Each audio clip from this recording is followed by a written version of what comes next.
Olá, começa agora o Negritudes em Diálogo, um programa especial criado para debater a presença negra em diferentes dimensões da sociedade. Em 4 episódios, vamos falar de poder e representatividade, juventude, mulher negra e enfrentamento antirracista.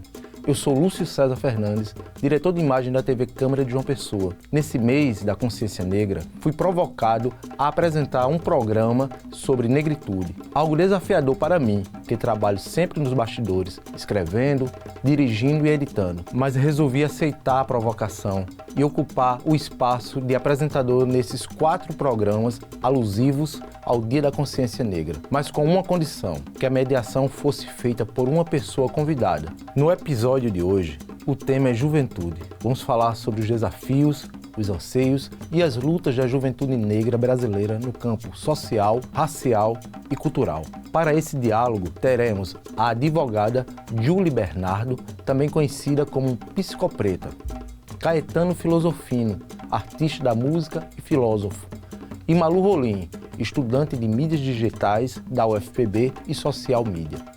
Para mediação, convidamos a Dinha Dinkra, cineasta e produtor cultural. É importante falar que para melhorar a acessibilidade das pessoas com deficiência visual, pedimos que cada participante se apresentasse e se autodescrevesse. Além de ajudar com a acessibilidade e de conectar a experiência da TV e da Rádio Câmara, essa autodescrição revelou histórias e características que se misturam com a de vários brasileiros, inclusive comigo. Afinal, sou um homem negro, de cabelos crespos, cortados bem curto. Minha barba já tem alguns fios brancos e estou usando óculos de grau. Uma característica muito comum, sobretudo nas periferias e comunidades desse país afora. Então, sem mais conversa, vamos conferir este bate-papo sobre juventude negra. Bom programa.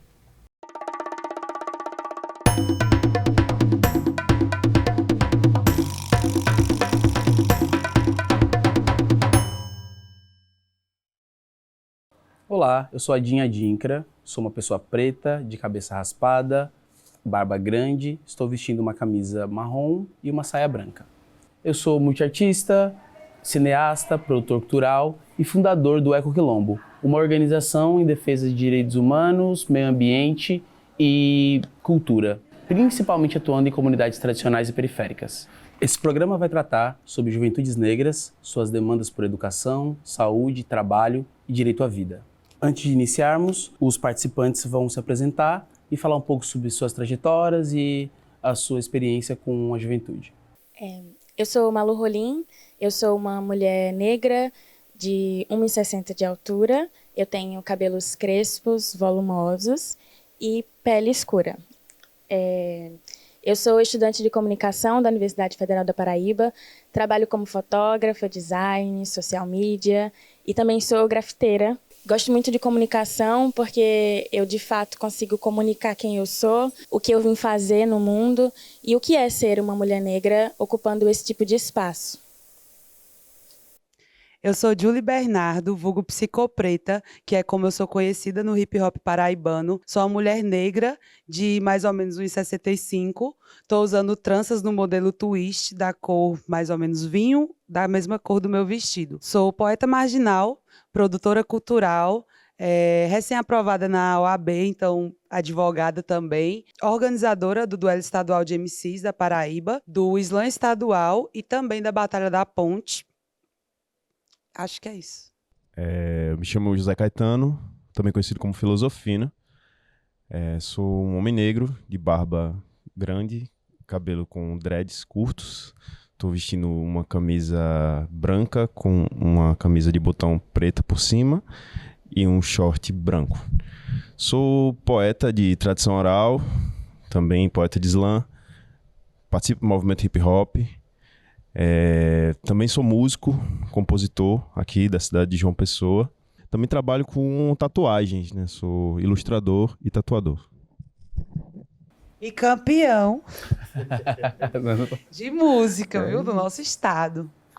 Para começar, nós vamos falar sobre uma grande demanda e uma causa muito importante para a juventude, que é o direito à vida. Infelizmente, no Brasil, a nossa juventude ainda vem experienciando diversas formas de violência, por que não dizer um genocídio.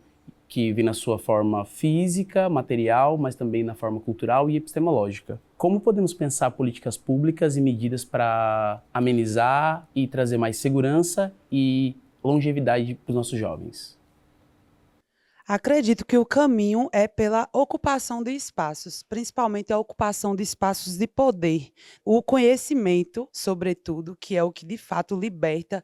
Então, a gente que está conseguindo minimamente acessar esses espaços, como a universidade, por exemplo, levar de volta esse conhecimento para as nossas comunidades e, assim, a gente criar uma rede de conscientização do que são, de fato, espaços de poder, né? Fazer o nosso povo entender que estar na universidade, por exemplo, é um espaço de poder, que se formar é um espaço de poder, que estar num meio de comunicação é um espaço de poder, sabe? E pensar como é que a gente utiliza isso em prol da luta da juventude negra pela vida. No meu ramo, por exemplo, né, no direito, ocupar esses espaços, entendendo que o judiciário brasileiro é uma das ferramentas para encarcerar em massa a juventude negra e para legitimar o genocídio direto pelo braço armado do Estado contra essa população. O genocídio não é causado pelo nosso povo, é um sistema da branquitude, sabe? Da mesma forma que o judiciário é um sistema da branquitude. Então, eu acho que é dominando essas ferramentas, compreendendo como é que o sistema está operando. Então, se a gente chegou, que a gente puxa os nossos e faça os nossos compreender o que é que está acontecendo e como é que a gente vai lutar contra isso.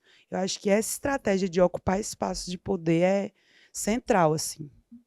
Pensando na música e na arte, na cultura como forma e estratégia, o que você tem visto a partir do seu caminho com relação à arte enquanto uma ferramenta para resgate e salvar e mudar a vida desses jovens, ou pelo menos fortalecer esses jovens com relação a essa questão da violência direta contra a juventude? Acho que vale a gente lembrar da questão estrutural, da marginalização, como a nossa juventude ela foi empurrada para os cantos, vindo da música, vindo da poesia. Percebo que existe uma dificuldade de acesso a desenvolver capacidades, né? Falando de negritude, como se desenvolver arte, desenvolver música, capacidades mentais e sociais fosse algo próprio das elites. A gente é empurrado para os cantos como se a nossa sina fosse o trabalho braçal. A gente tem que estudar para trabalhar, para fazer dinheiro. Por outro lado, a gente tem o comércio da arte, né? A gente tem o mercado da arte. E aí o mercado da arte ele já vai dizer o seguinte: você tem que conquistar views. Você tem que conquistar ali espaços de grande visibilidade, né? E, assim, sendo bem sincero, eu não acredito que a representatividade ela seja o suficiente. Ter grana é massa, é importante, mas eu vejo que a ostentação, ela pode se tornar uma grande tragédia para a nossa juventude, porque a gente vai perdendo o foco das coisas. A arte, ela entra nesse lugar de transformação. Ela é essa potência, ela é esse poder da gente transformar a nossa dor em beleza, a gente transformar a nossa experiência de vida, os nossos acontecimentos, até se pá traumáticos, em produção, em conteúdo, num discurso transformador, através da arte, através da linguagem, através da estética, passar os nossos valores, passar a nossa sabedoria, que é uma sabedoria ancestral, né? Então, quando a gente vê na poesia falada uns poetas declamando suas histórias de vida, né? Aqui do lado de uma grande poeta, parceira, né? Quando a gente tá lá numa roda cultural, declamando as nossas poesias, falando da nossa situação de vida ali, falando da nossa sabedoria ancestral, não é só um poeta marginal que está falando, são os griots do presente. A gente está recuperando, a gente está retomando nossos valores, a gente está trazendo para o presente a nossa força anterior para a gente transformar o futuro. Com esse poder, né? Esse também é um lugar de poder. Com esse poder, a gente também tem a capacidade de viver mais, de viver melhor, né? Da gente não precisar estar ali dentro de uma pressão absurda para fazer uma moeda a qualquer custo, às vezes colocando a vida em risco, muitas vezes colocando a vida em risco. O tráfico, né? A mão armada, isso tudo também tem acabado com a nossa população, né? Fora a violência policial, fora o preconceito, fora a visão distorcida que se tem da nossa cara, da nossa estética, da nossa linguagem, né? Então eu vejo que a arte é sim um potencializador. Ela capacita a gente para ver o nosso presente, nosso passado, nosso futuro, né? E aí, trazendo da arte, né, como ferramenta para esse combate à violência, e aí, obviamente, ela enquanto ferramenta de transformação, ferramenta de acesso, a gente rapidamente e muito facilmente vai pensar em comunicação. E eu queria saber como você vê a comunicação como uma ferramenta dentro desse processo, tanto fazendo a ponte com as instituições, os lugares de poder, mas também entendendo todos os aspectos que a arte pode trazer. E aí, como a comunicação entraria nisso, ou como você observa essa questão? Eu acho que uma ferramenta muito importante para quebrar esse ciclo é oferecer para jovens como a gente um espaço com dignidade, para que a gente possa se expressar como a gente quer, entender que a gente tem algo para comunicar. E a comunicação, ela permite que pessoas como eu falem da minha experiência. E eu acho que isso é muito importante, porque a gente quebra um ciclo de silêncio e de invisibilidade, né, que é colocado assim. Sempre foi apresentado como se a nossa voz não fosse importante. Então, nesses espaços, quando a gente entra e a gente comunica o nosso dia a dia, a gente fala sobre o que é ser negro, que vai muito além da cor de pele, vai muito além dos traumas também, de ser perseguido, de ser julgado. Vai para um espaço acolhedor, uma coisa que a gente se conecta, né? Existe uma conexão entre pessoas negras. Então, quando a gente passa a comunicar o que é ser negro da forma verdadeira, de como a gente realmente se sente, que de fato é ser negro no Brasil, esse ciclo ele se quebra, porque essa história normalmente ela é contada por pessoas brancas. O que uma mulher branca imagina o que é ser uma mulher negra é o que ela comunica na TV, por exemplo. Então, a partir do momento que eu me coloco como uma jovem negra, pego um microfone e falo da minha experiência de vida, eu quebro esse ciclo de silêncio, de apagamento. E eu instigo outras pessoas a fazerem a mesma coisa, a se sentirem pertencentes a algo. Porque quando a gente vê uma pessoa igual, a gente sabe que a gente pode estar também no mesmo espaço, né? Quando a gente, como o Julie falou, ocupa um espaço de poder, a gente se conecta com outras pessoas que também podem estar ali. E eu acho que a comunicação ela é muito forte nesse sentido de quebrar esse ciclo de algo que já vem sendo contado, uma história que não é nossa. E aí agora a gente consegue, de fato, entrar nessa discussão, falar sobre o que é ser negro de verdade. Julie, sobre comunicação e violência, você tem algo a acrescentar? Então, Malu, e o slam, que é, né, essa competição de poesia marginal, do qual o Caetano também faz parte, a gente faz justamente isso, é romper esse ciclo de silêncio, né?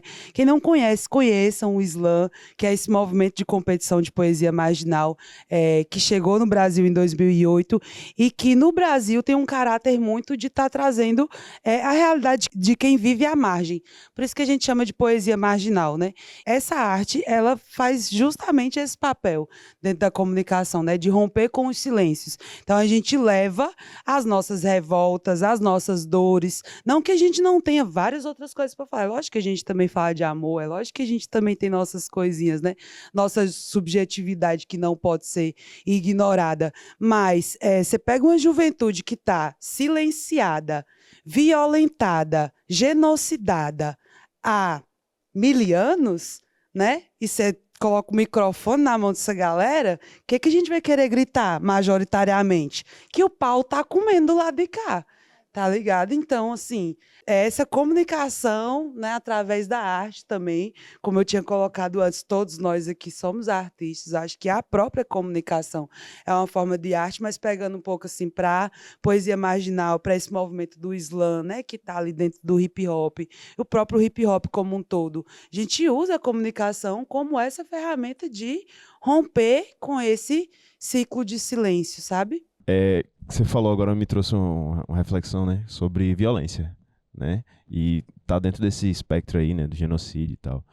Muita gente percebe a nossa linguagem do rap, do hip hop, como uma linguagem violenta, né, até a linguagem do grafite como uma linguagem violenta, né, pô, tá atravessando atravessando os muros ali. Inclusive também a linguagem do picho, né? Considerada tipo crime, né?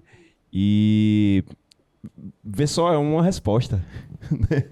É um reflexo. É só um reflexo, né? É uma resposta, né? A gente tem beleza para dar. A gente tem subjetividade para construir, a gente tem toda essa beleza para dar da nossa tradição, da nossa vivência, mas a gente tem também uma resposta, né? A gente tem também uma violência para mostrar que ela é provocada, né?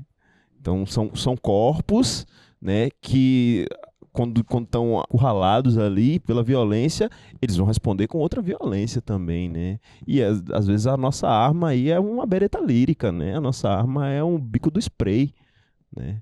Mas tem essa resposta para dar. O que é o hip hop, afinal, né? É um movimento de protesto, nasceu como um movimento de protesto das juventudes negras e periféricas contra as violências que estavam sendo perpetuadas ali. Então, qual seria o sentido da gente não também trazer tudo isso, né? Então, o hip hop, a poesia marginal é uma arte de protesto. E por isso que a gente traz tanto esse tipo de conteúdo, tá ligado? Mas se as pessoas quiserem mesmo pesquisar, a gente tem, né? A gente trabalha sobre tudo. E aí, observando o espaço do slam, ele é um espaço de resistência, ele é um espaço de resgate.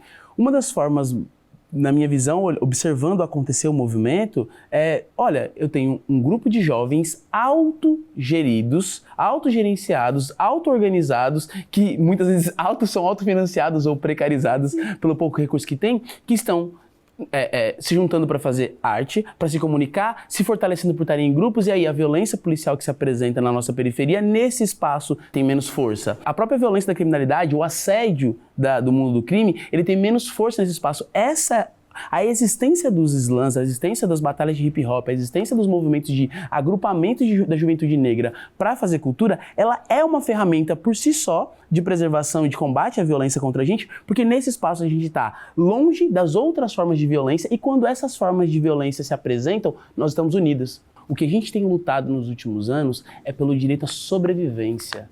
E aqui nesse espaço, nesse momento, a gente precisa falar sobre o direito à vivência, a viver bem, com qualidade, ocupando bons espaços, podendo fazer coisas maravilhosas como a arte, podendo se comunicar e ser pleno e ter essa vida, para além de bem vivida, não distorcida na narrativa social, porque há uma forma de morticínio que acontece que está conectada com a morte epistemológica, a morte da identidade, a morte da cultura. E são esses os combates que a gente começa a fazer nesse momento histórico que vão garantir não só a sobrevida, a longevidade da existência, mas também uma vida plena, uma vida digna, o direito à vida num lugar de existência plena. Vimos que a luta pela vida da juventude negra é urgente e exige ações em muitas frentes, da política à arte, da periferia à universidade. Vamos fazer um pequeno intervalo e voltamos já.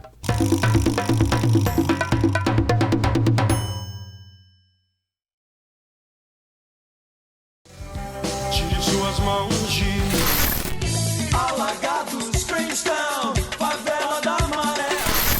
Há uma porta que um de nós vai ter que abrir. Porque a vida é tua. Não fazes favor nenhum.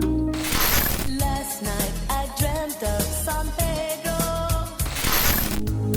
And it's now sacrifice.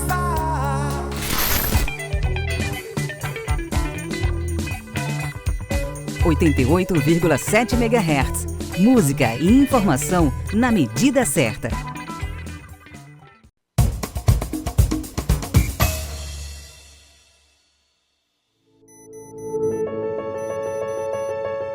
A escravidão foi abolida há mais de 100 anos.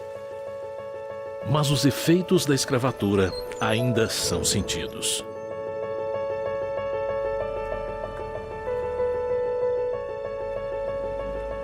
Até hoje, os negros estão mais presentes nas profissões de salários mais baixos e nos trabalhos sem carteira assinada.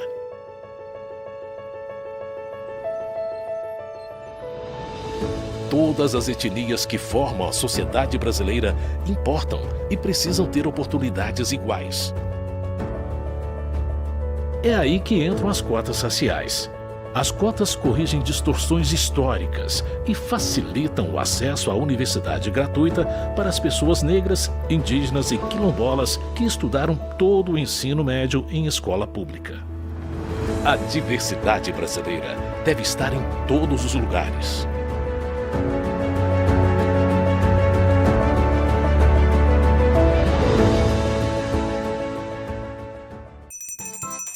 A voz do seu bairro vai falar!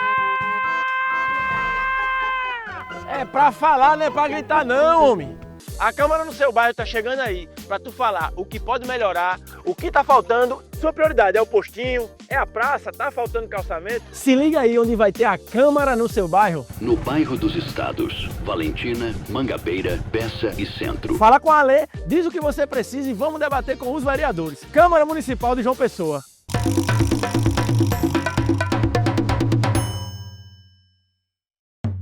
Estamos de volta com o Negritudes em Diálogo. O tema de hoje é Juventude Negra. Estamos falando sobre os desafios, os anseios, as lutas da juventude negra brasileira no campo social, racial e cultural. Nossos convidados são a advogada Júlia Bernardo, o músico Caetano Filosofino e a estudante e social media Malu Rolim. E para conduzir esse diálogo, estamos contando com a mediação do fundador do Eco Quilombo e produtor cultural, Adim Adinkra. Agora vamos falar sobre os 3 pilares centrais da existência na nossa sociedade: educação, trabalho e saúde. A juventude negra sonha com acesso e permanência na escola e nas universidades, bem como trabalho digno e uma política de saúde que seja integral e leve em consideração a saúde física e mental com o recorte específico dos males que o racismo traz pra gente. Na visão de vocês, quais são os maiores obstáculos e desafios para que a juventude acesse a saúde, educação e um trabalho de qualidade? Pensando no trabalho, para além das perspectivas de trabalho que já estão hegemonicamente expostas para o nosso povo. Eu acho que a maior barreira ela é estrutural. Então, existe uma regra que foi colocada por conta da escravidão do que é digno para a gente, né? Os jovens negros não têm acesso a uma educação de qualidade, a gente tem dificuldade de chegar até a escola. Quando a gente chega lá, não é entregue para a gente o que é entregue para um jovem branco de uma escola privada. A gente já está com pontos atrás nesse recorte. Depois disso, quando você pensa em saúde, não existe acesso. Quando você pensa que você tem que chegar às 7 da manhã num postinho público para você conseguir uma validação de uma doença que você está sentindo, de uma dor que você está sentindo, não que a vida seja uma competição, mas a estrutura coloca, se ela fosse uma competição, a estrutura coloca sempre a gente para trás, como alguém que está perdendo. Então, esse racismo estrutural, ele atrapalha nesse desenvolvimento, porque a gente não tem acesso ao básico. E como a gente vai conseguir se desenvolver se a gente não tem acesso ao básico?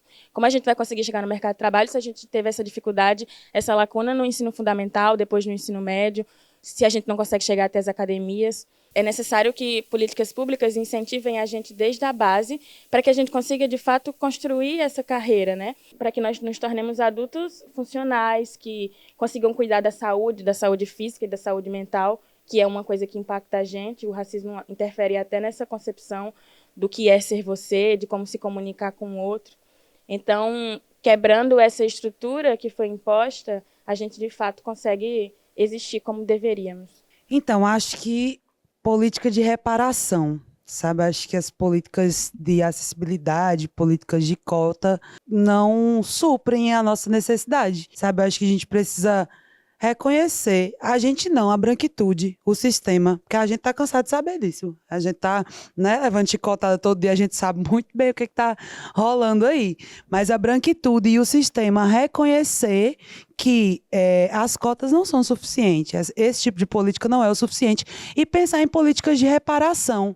E aí eu vou trazer aqui o exemplo do tratamento da saúde com maconha, por exemplo, né? Já que eu fiz o TCC sobre isso, apresentei agora há pouco, pesquisando justamente esse abismo, né, no acesso ao tratamento legal e seguro. Quem é que está conseguindo acessar? Quem é que está colhendo os bons frutos de uma cultura extremamente marginalizada que ainda hoje, do nosso povo, trazida pelo nosso povo, que ainda hoje é usada como justificativa para encarcerar em massa nossa juventude, nossa população como um todo, e para matar o nosso povo. Quem é que está colhendo os bons frutos, sabe? Então, assim, mesmo as associações, que são iniciativas populares, quem é que está conseguindo, de fato, atender com isso?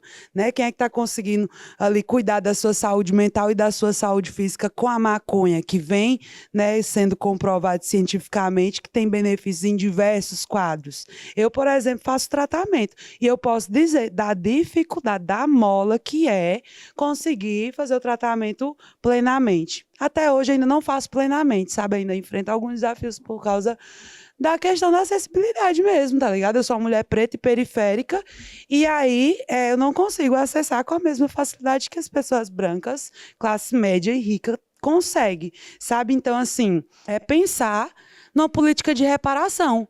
É o sistema entender que, beleza, tem isso aqui. Então, vamos fortalecer os grupos pretos e periféricos. Gente, em outros países, né, nessa pesquisa que eu estava fazendo, eu vi que em outros países existe uma política de reparação já, que ainda é o mínimo, mas existe. País que é legalizado, né? Pessoas pretas que vão trabalhar com maconha não pagam imposto sobre aquilo ali, por exemplo. Então, já existem algumas iniciativas de política de reparação, enquanto aqui no Brasil a gente está lutando para provar que 40 gramas não é tráfico, entendeu? Que 6 plantas, que ainda ficou totalmente confuso aquilo ali, de 6 plantas fêmeas, né? E se não tiver na floração ainda, como é que sabe qual?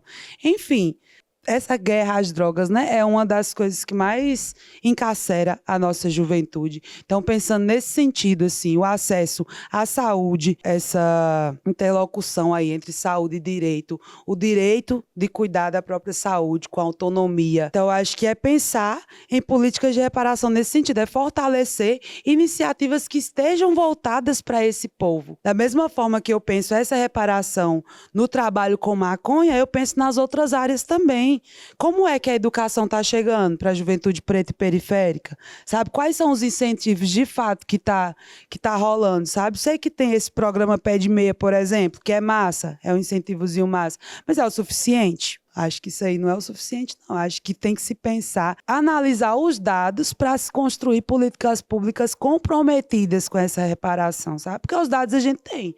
A gente sabe quem é que mais sofre com a evasão escolar, por exemplo, com a falta do acesso à saúde, a trabalho, né? Quem é que está em situação de rua? Os dados a gente tem, a gente sabe. Só que o sistema não está nem um pouco a fim de fazer reparação. E aí é o que é onde eu tomo a posição de, véi, a gente tem que tomar. Ou a gente toma ou a gente toma. Porque se a gente não tomar, vai continuar do jeito que está, sabe? Então é isso que eu trago quando eu falo de posições de poder, sabe? Isso é no judiciário, isso é no legislativo, isso é no executivo, isso é na comunicação, isso é na arte, isso é no associativismo, em tudo. Em todo. Você, independente do que você trabalhe, mano, se você não pensa em reparação, se você não olha pro lado e pensa, quem é que tá trabalhando comigo? Tá ligado? Porque eu vejo uma galera que só trampa com gente branca e tá de boa. E tá achando massa. Entendeu? Tá muito tranquilo com isso. Então, as pessoas não fazem assim, uma reflexão mínima. A sociedade é composta, né, a sociedade brasileira, a maioria negra. Então, se eu tô num espaço que só tem gente branca, eu não questiono isso, mano. Eu tô reproduzindo. Eu tô sendo mais uma ferramenta ali de manutenção de um sistema genocida que tá matando nosso povo. Então, acho que a saída é política de reparação. E eu falo muito, desculpa. Eu vou dizer o quê agora? Mas, assim, de fato, a gente tem esses 3 polos como muito interligados. Os atrasos, os desacessos à saúde geram inúmeros problemas na perspectiva do desenvolvimento no trabalho. E a falta de recursos não provenientes do trabalho geram bloqueios e atrasos na nossa educação, que, por sua vez, também nos geram problemáticas de saúde, porque a falta de informação é um dos maiores fatores de adoecimento nesse país. E aí a gente fala, olha, tem ainda o fator racismo, que é um tipo de adoecimento específico, que gera um atraso profissional específico e que gera um desacesso educacional específico. Então, de novo, a gente está com esses 3 eixos muito interligados, no nosso recorte especificamente com atravessamento a partir do racismo. Me parece que não dá para trabalhar uma coisa sem trabalhar outra. Parece que quando a gente fala de trabalhar a educação, nessa perspectiva, a gente tem que trabalhar indiscutivelmente as posições de trabalho, indiscutivelmente os espaços de educação. E aí eu me pego pensando nas formas de trabalho para além do trabalho que foi estabelecido para a gente, e aí eu não consigo deixar de pensar na cultura como forma de trabalho, inclusive como forma de trabalho digna, o que não está acontecendo agora, porque a gente está trabalhando em vários contextos subremunerados, subvalorizados, mas por fim, pensando na cultura e pensando no acesso ao trabalho, como você tem visto a existência da juventude e como foi para você, enquanto pessoa jovem, crescendo nesse espaço cultural, para conseguir acessar e lidar com as dinâmicas do trabalho enquanto pessoa preta, enquanto juventude negra? Nossa, tudo que eu disser aqui só vai complementar o que as meninas já disseram. Né? Eu acho que é impossível a gente pensar numa boa saúde, uma boa educação, um bom emprego, sem pensar na desigualdade social, sem pensar na distribuição de renda desigual, né? Os males que a gente sente na pele, né, para obter uma boa formação, né, para ter dinheiro no bolso para se alimentar direitinho, sabe? Para fazer uma terapia, os males que a gente sente, né, eles vêm daí, dessa distribuição toda bagunçada e dessa dificuldade de acesso, né? Eu acho que é muito difícil para uma pessoa, um jovem, seus 20 e poucos anos, pensar em concluir um curso, em se dedicar ao estudo, né? Eu ouvi bastante, na época que eu estava estudando, eu fui estudante de educação física, sou educador físico. Eu ouvi muito de professores na época que faziam assim, mano, você tem que se dedicar aos estudos. Você tem que estudar, velho. Isso agora não é hora de trabalhar. E eu pensava, meu irmão, e aí as contas, como é que fica? Né? E na mesma época, eu entrei num colapso psicológico, de sobrecarga psíquica. Realmente, foi um burnout.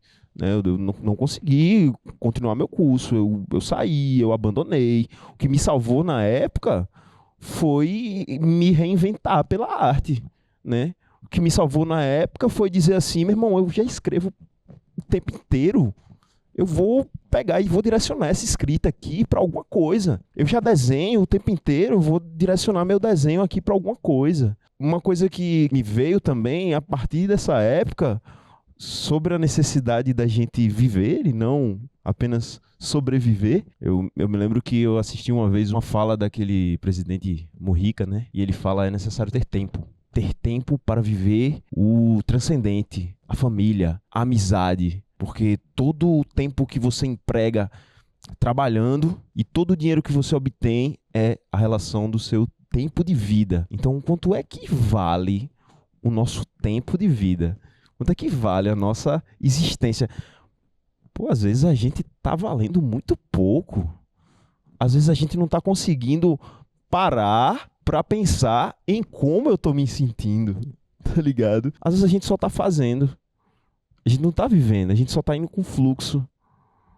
A gente não tá vivendo, a gente tá só existindo. Então, é importante a gente pensar de que o dinheiro, né? Tem uma música de crioulo que fala, o dinheiro vem pra confundir o amor.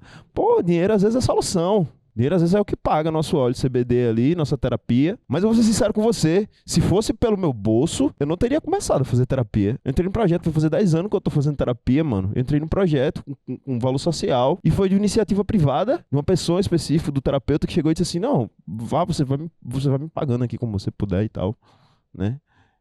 Sabe? Mas será que isso também não é uma política de reparação? Era pro sistema, né? Tá fazendo. Tá entendendo? Não é uma pessoa específica, não vai resolver o problema do mundo. Né? Não dizendo que não seja extremamente importante o que ele tá fazendo. Quem tem que, de fato, pensar isso aí É o sistema. Porque é estrutural, né? Então, se a estrutura reforça algo ruim pra gente, como que a gente vai conseguir escapar disso? Se tá tudo levando a gente para esse caminho. As demandas são muito grandes para uma pessoa negra. A gente não acorda pensando simplesmente em ir para a universidade, quando se está nesse período, né, acadêmico. A gente acorda pensando na marmita que a gente vai levar, no ônibus que a gente vai pegar de 1 hora para chegar na universidade. A gente se importa quando a gente vai chegar lá, porque a gente vai estudar esse período, depois a gente vai ter que ir para um estágio, depois do estágio a gente vai pegar outro ônibus para voltar para casa. Como que se vive nessa rotina? Como que se cuida?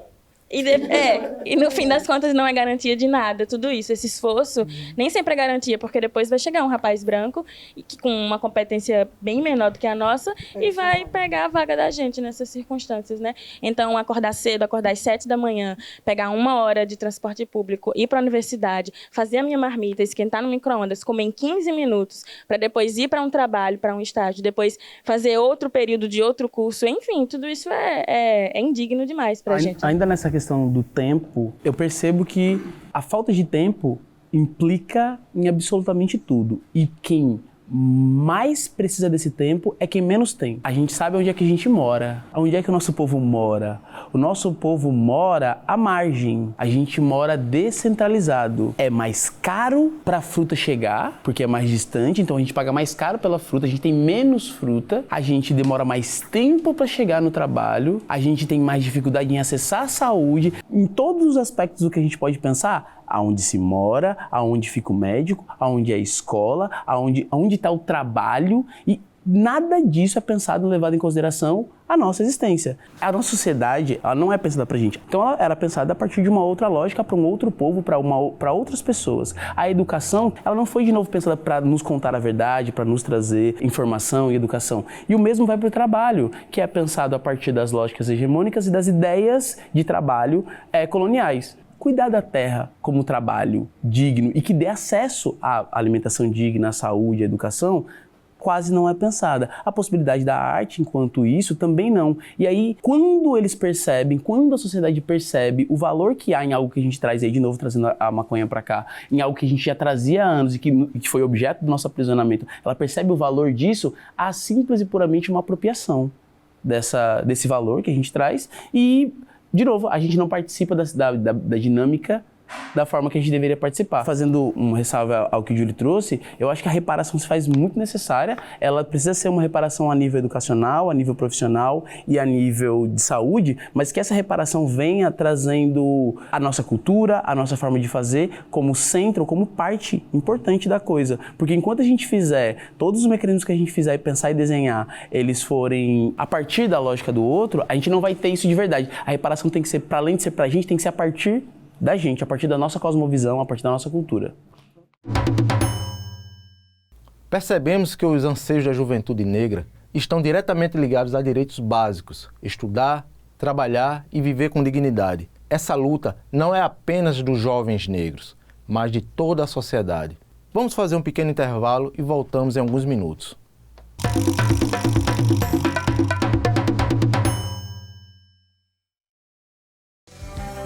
Suas mãos de Alagados, Queenstown, favela da Maré. Há uma porta que um de nós vai ter que abrir. Porque a vida é tua. Não fazes favor nenhum. Last night I dreamt of San Pedro.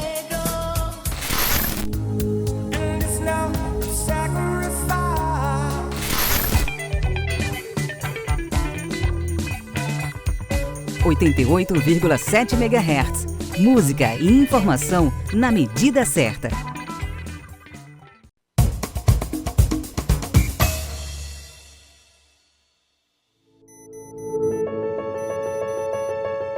A escravidão foi abolida há mais de 100 anos. Mas os efeitos da escravatura ainda são sentidos.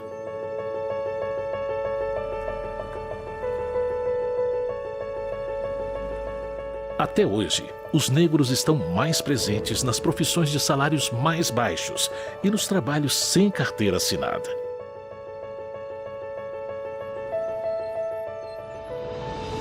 Todas as etnias que formam a sociedade brasileira importam e precisam ter oportunidades iguais. É aí que entram as cotas raciais. As cotas corrigem distorções históricas e facilitam o acesso à universidade gratuita para as pessoas negras, indígenas e quilombolas que estudaram todo o ensino médio em escola pública. A diversidade brasileira deve estar em todos os lugares.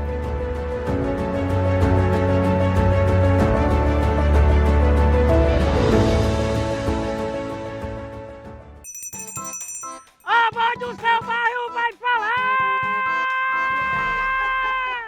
É pra falar, não é pra gritar não, homem. A Câmara no seu bairro tá chegando aí pra tu falar o que pode melhorar, o que tá faltando. Sua prioridade é o postinho, é a praça, tá faltando calçamento. Se liga aí onde vai ter a Câmara no seu bairro. No bairro dos Estados, Valentina, Mangabeira, Bessa e Centro. Fala com a Alê, diz o que você precisa e vamos debater com os vereadores. Câmara Municipal de João Pessoa.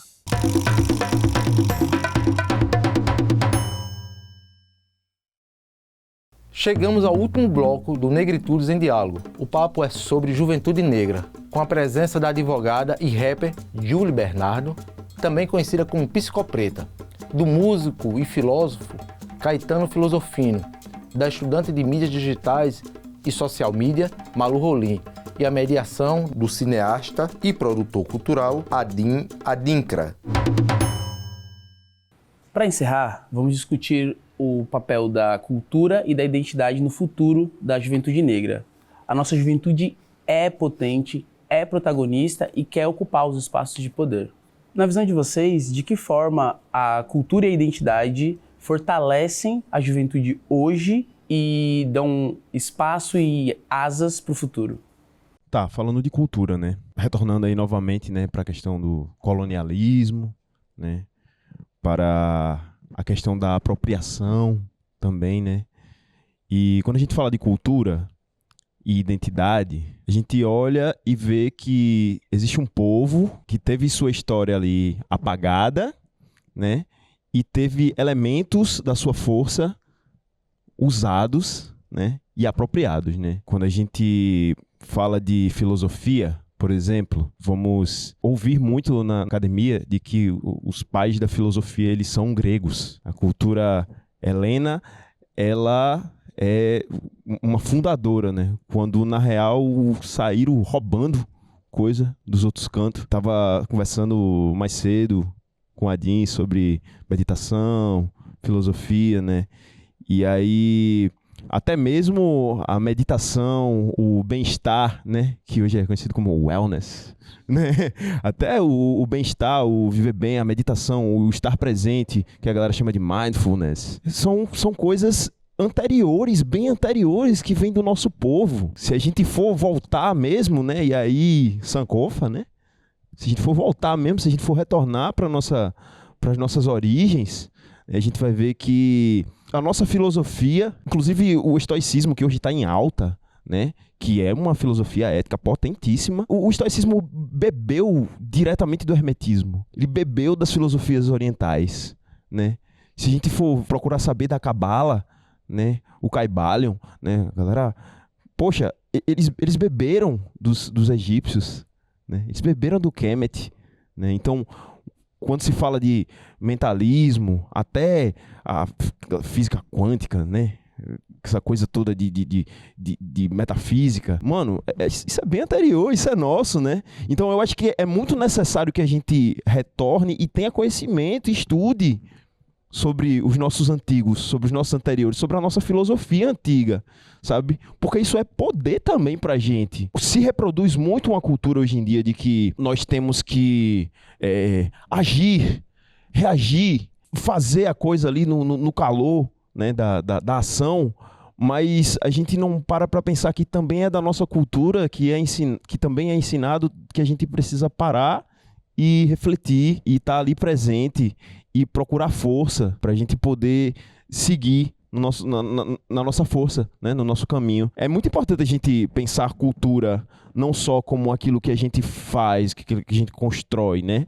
Não só a cultura de que a gente precisa ter reação e ação, mas uma cultura que a gente também possa pensar de que a gente pode ter calma, a gente pode ter vida. A quem cabe o trabalho e a quem cabe o pensamento, né? Essa filosofia foi utilizada antigamente por alguns para classificar quais eram os corpos dignos de trabalhar e quais eram os corpos dignos de estudar. É necessário que a gente retome essa capacidade mental, espiritual nossa, que é do nosso povo, sabe? E não só, poxa, preciso cuidar da minha saúde mental aqui, mas, pô, eu preciso me fortalecer como pessoa, eu preciso saber quem eu sou nesse mundo, eu preciso saber para onde é que eu tô indo, eu preciso saber quais são as pessoas que me conectam, que me fornecem força também, e pensar como comunidade, que isso é também cultura, sabe? Quem é meu quilombo? Quem é minha rede de resistência? Tá ligado? Quem é a minha galera aqui, que a gente soma junto, faz as coisas junto acontecer? Nem sempre cor da pele diz que é parceria, mas entender a cultura do nosso fortalecimento, da nossa unidade, é fundamental. Eu acredito que o futuro, ele tá aqui, agora, né? O futuro sou eu, é você, é Júlia, é Filosofino, é o que a gente está construindo hoje. E eu entendo que a cultura, ela entra nesse espaço, nessa visão de futuro, porque a gente constrói uma história nossa, né, com a cultura. A rua, para mim, é uma escola. A gente entende o hip hop como uma escola. A gente aprende como se comportar, a gente aprende como dialogar, a gente entende os nossos sentimentos, a gente entende que a gente pode ser agressivo, mas que a gente também pode falar de amor quando a gente quiser. E a gente entende que eu entendo que eu sou porque todos nós somos. Esse é o nosso futuro aqui dentro, né? Nesse mundo que a gente está construindo. E a gente se fortalece dessa forma. A cultura, ela é uma ponte para a gente se entender, para a gente se comunicar entre si. Porque os nossos diálogos, eles são diferentes, mas eles são muito parecidos. Concordo demais com o Malu no sentido de que a gente é o futuro. Acho que a gente já está transformando a sociedade com o que a gente constrói, culturalmente falando também, sabe? Acho que quando a gente se junta, por exemplo, lá na Quebrada do Manacá, que é lá nas nossas áreas, para fazer uma batalha de rap, para fazer slam, para fazer batalha de tag, trazer essas expressões culturais e botar a criançada nesse meio, sabe? E parar, a gente, enquanto organização, parar para pensar uma programação voltada, né, para as crianças, por exemplo, como trabalho de base. Então, a gente já está reconhecendo esse papel da cultura enquanto uma ferramenta de transformação social, sabe? Então, acho que todas as culturas das populações negras, indígenas, periféricas, né, que são diversas, são múltiplas, servem como essa ferramenta educacional e transformadora, uma em consequência da outra, né? Porque eu acredito muito nesse bagulho do conhecimento transformar os sujeitos, sabe? O hip hop, inclusive, a poesia marginal, fez eu me conhecer, sabe? Então, me trouxe o bagulho da identidade mesmo, mano. E, tipo assim, eu comecei a aprender sobre racismo, sobre violência com rap, sabe? Eu era pirrainha, ouvia uns rap e ficava, meu Deus, que bagulho doido, né? Que é a vida. Da ponte pra cá, o mundo é muito louco mesmo. E aí, enfim, foi o rap que foi me trazendo essa consciência de quem eu sou, sabe? Foi o hip hop, foi a poesia marginal que fez eu me reconhecer enquanto artista e eu conseguir falar em público. Se eu tô aqui dando essa entrevista hoje, gente, eu devo ao hip hop também, sabe? Porque foi nesse espaço de cultura, né, do povo negro, né, é importante ressaltar sempre, que eu consegui entender que o que eu falo também é importante, sabe? Eu consegui ver pessoas igual a mim, então esse peso da representatividade, sabe? Eu sempre falo, gente, Carol da Alfarra, quem não conhece, conheça, é uma poeta muito boa, e Tauane Teodoro. São duas poetas que fizeram eu entender o que é ser uma mulher preta a partir da poesia marginal, sabe? Eu passava assim, horas ouvindo uma poesia de 3 minutos, mas eu ficava repetindo, porque eu achava aquilo ali o auge, sabe, da arte de denúncia e de educação também, ao mesmo tempo, sabe? Então, eu acho que as nossas culturas, né, as culturas dos nossos povos, traz muito esse papel, e eu acho que a gente já está construindo, sabe? Acho que a gente já está nessa linha de frente, fazendo exatamente isso, que é transformar o mundo a partir da cultura e trazendo esse fortalecimento das identidades desses povos, sabe? Porque hoje em dia se está falando sobre racismo, hoje em dia se está trazendo alguma representatividade na escola, por menor que seja, mas está trazendo. No meu tempo nem tinha, mas ainda não é o suficiente, tá ligado? Agora, quando você chega numa batalha de rap, por exemplo, você vai ouvir sobre outras referências, sabe? Você vai se conhecer a partir da arte, eu acho que é muito disso, né? O hip hop. E acho que as outras culturas também dos nossos povos cumprem com esse papel. Então é isso. Concordo muito com o Malu nesse sentido da gente já estar transformando o futuro e do futuro ser a gente. Eu queria falar sobre representatividade, porque eu acho que é um gancho para modificar o futuro. Quando a gente se enxerga, né, nós estamos aqui, nós temos cores diferentes, mas todos nós somos pretinhos. Então vai ter algum jovem negro vendo a gente na televisão e ele vai se enxergar e ele vai entender que isso também é possível. Quando a gente vê Maju Coutinho apresentando o Fantástico, a gente percebe que a gente também pode chegar ali. Quando a gente vai na batalha de rima e a gente vê um artista preto comunicando exatamente o que a gente pensa, que às vezes a gente não consegue verbalizar, a gente entende que alguém está com a mesma dor, né? Está sentindo a mesma coisa que a gente, tem a mesma cor que a gente.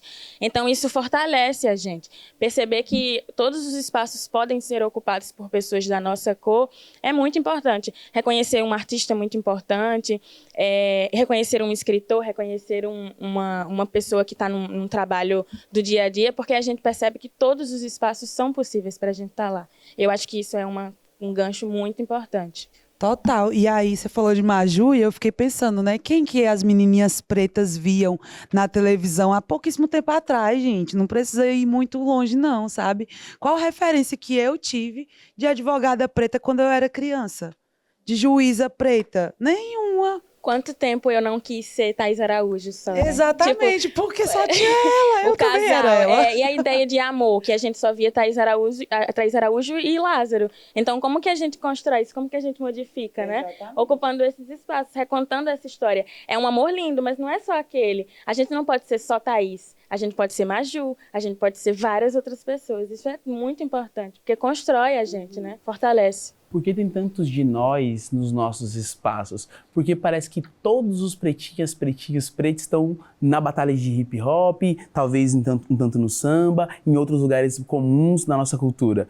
Porque lá a gente vê a gente. E por que a gente não está nos outros lugares? Porque é difícil encontrar um violinista preto, porque o violino é uma coisa inacessível. Amo violino, a educação nesse lugar é uma coisa difícil de encontrar, porque se torna difícil para a gente pensar em ser médico quando a gente nunca viu isso como uma possibilidade. Então a representatividade ela é indiscutivelmente uma ferramenta. Mas aí eu me peguei ouvindo vocês e pensando assim, tudo que a gente falou de alguma forma me faz pensar sobre afro-referenciamento, sobre a gente como referência do que a gente está falando, e isso é totalmente sobre cultura. A gente não conhece a nossa própria culinária, a gente conhece muito pouco das outras formas de linguagens artísticas e mesmo da produção cultural, como o Filosofino mesmo trouxe, que é muito nossa e que de alguma forma foi apropriada e a gente não reconhece.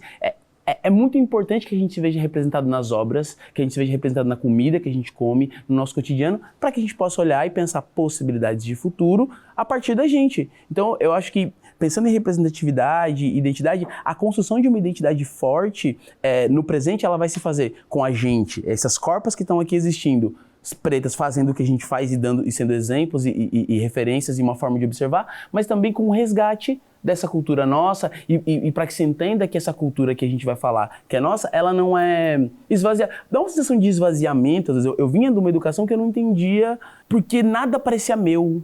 Essa comida não parece minha, esse remédio não parece meu, essa roupa não parece minha. Porque num país que a temperatura média é 35 graus, a gente usa terno e gravata. Vestimenta é cultura. E aí a falta de identidade desses jovens com a cultura cria jovens e leva jovens que se desenvolvem enfraquecidos da própria identidade, enfraquecidos de si. E aí, claro, a força que se tem é a força que vai ser cooptada nesse processo de captura para as utilidades coloniais, que é provavelmente para as massas de trabalho. Encerramos essa roda de conversa destacando que a juventude negra não é apenas o futuro, mas ela também é o presente e tem construído caminhos de encruzilhamento que passam pela cultura, resistência, arte e transformação. Agradeço aos convidados e ao público. Agradeço a convidada Malu. Eu que agradeço pelo convite, pelo espaço. Num passado não tão distante, eu jamais imaginaria ver uma pessoa como eu na televisão, falando sobre assuntos que rodeiam a gente. E tudo que a gente falou aqui é exatamente o que nós estamos fazendo, né? É uma construção coletiva, é uma resistência diária, é comunicar o que a gente sente, passar a imagem e a ideia de que nós não somos só a violência que nos atravessa todos os dias. A gente tem muita coisa para comunicar, a gente tem muito amor, a gente tem muita doçura e a gente tem muita felicidade e criatividade para estar aqui discutindo, né, com outros jovens negros. Agradecimento também à nossa convidada Julie. Eu que agradeço o espaço. Para mim é uma honra, né, estar aqui com potências da Paraíba. Queria aproveitar para falar do meu livro. Então, se alguém quiser adquirir meu livro, só me procurar. Meu Instagram é PSC Preta. Canone é o meu primeiro livro de poesia solo. E nesse livro eu trago muito dessa resistência do que é, né, ser uma mulher preta na sociedade. Como Malu disse, há pouquíssimo tempo atrás era inimaginável, né? Pessoas como nós na televisão. Então, estou muito feliz por esse momento, muito emocionada, muito honrada pelo convite. E espero que se multiplique, né, esse tipo de iniciativa, porque pelo que a gente debateu amplamente aqui, ainda tem um caminho longo para que a gente consiga, de fato, uma vida plena para a juventude preta e periférica, que é o que a gente vem buscando. Muito obrigada. Agradecer também a Filosofino. Eu que agradeço também, é uma satisfação enorme estar aqui com essa galera, assim, cada um que eu já conheço e observo e acompanho, né? É uma felicidade poder estar construindo esse futuro melhor para a gente mesmo e para os nossos que virão, né? A partir dos nossos saberes, né? Nosso presente, nosso passado, né? E de poder ver isso acontecendo em tempo real, né? E agradeço ao público que nos acompanhou até agora. Esse foi o Negritude em Diálogos Juventude. Hoje vimos que a juventude negra é potência, luta e esperança. Seus anseios por vida, educação, trabalho, saúde e cultura apontam para um país mais justo e igualitário. Eu sou Lúcio César Fernandes e você acabou de acompanhar Negritudes em Diálogos. Até a próxima edição.